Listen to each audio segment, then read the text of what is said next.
كأس افريقيا بيتمشى في شوارع القاهرة، حفلة كبيرة في نهاية افريقيا، غيابات الاهلي وحقيقة اصابة عبد المنعم وهاني، قائمة المباراة ومغامرات كولر، الزمالك يواصل سقوطه في الدوري، الترجي عايز زيادة. عايز تعرف التفاصيل؟ يلا نبدأ.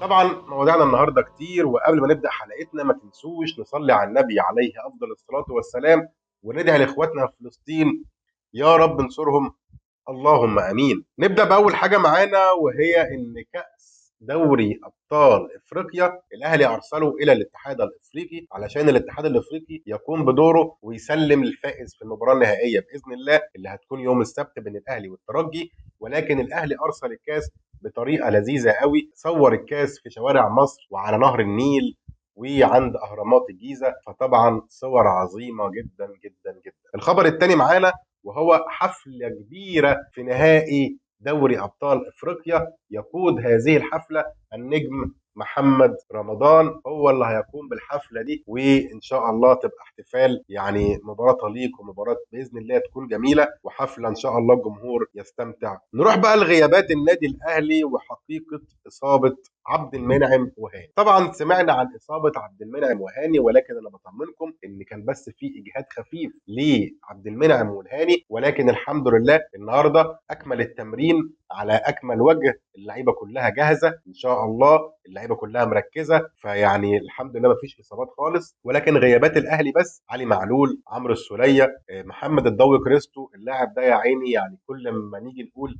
هيبدا ياخد فرصته ويشارك مع كولر ويشارك مع النادي الاهلي ونتفرج عليه ونشوفه، يحصل له اصابه، يحصل له حاجه في العضله الضمه. فالصراحه كريستو يعني حظه سيء جدا جدا جدا، برضه غايب عن اللقاء.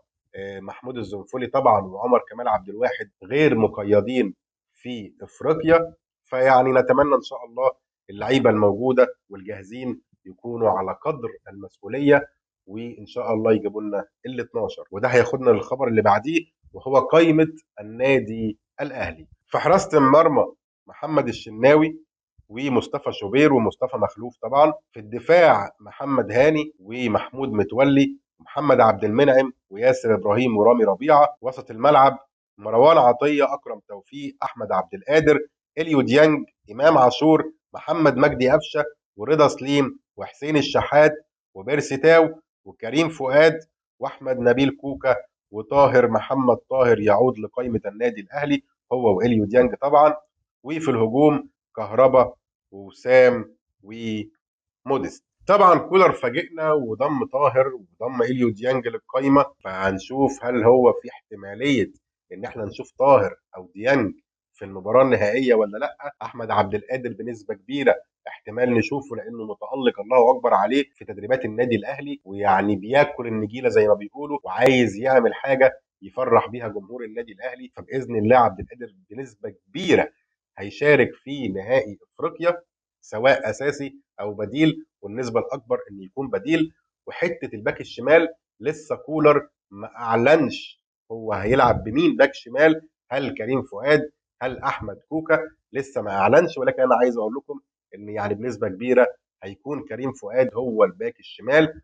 وسط الملعب كولر عايز يفاجئنا كلنا، يلعب بارتكاز واحد في وسط الملعب، يبدا بمحمد مجدي قفشه، وكمان يبدا بجنبيه امام عاشور، يبقوا الاثنين يوصلوا الكور لوسام ابو علي ورضا سليم او بيرسي تاو، والناحيه الثانيه حسين الشحات.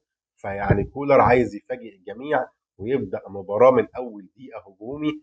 فيعني هنشوف ايه اللي هيحصل ان شاء الله. حلقه بكره هقول لكم توقع التشكيل، وهنحاول نوصل لفكر كولر ونفكر مع بعض وندردش في احتمالات تشكيل النادي الاهلي بكره باذن الله. معانا كمان الزمالك طبعا النهارده كان بيلاعب مودرن فيوتشر في الدوري، وخلص اللقاء بالتعادل 1-1، وكده نادي الزمالك بيبتعد بشده عن منافسه على لقب الدوري هذا العام. عايز اقول لكم خبر اخير معانا، الترجي بيطلب ان زياده عدد الجماهير المسموحه ليه في استاد القاهره. طبعا مسموح ليه ب 3000 ونص تذكره، طبعا الدخول مجانا بجواز السفر التونسي، المعامله بالمثل زي ما هم عملوا معانا في لقاء الذهاب، النادي الاهلي برضو بيعمل معاهم في لقاء العوده، ولكن بيطلبوا زياده النسبه دي 1000 تذكره كمان او 2000 تذكره كمان. الاهلي ممكن بنسبه كبيره يرفض زياده طبعا اعداد الجماهير الترجي،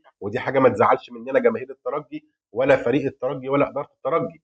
يعني مسموح ب 5% فقط في الاستاد القاهره باذن الله. دي مواضيعنا ودي حلقتنا. ما تنساش تعمل لايك واشتراك. اشوفكم دايما بافضل صحه وافضل حال. شكرا ليكم. سلام عليكم.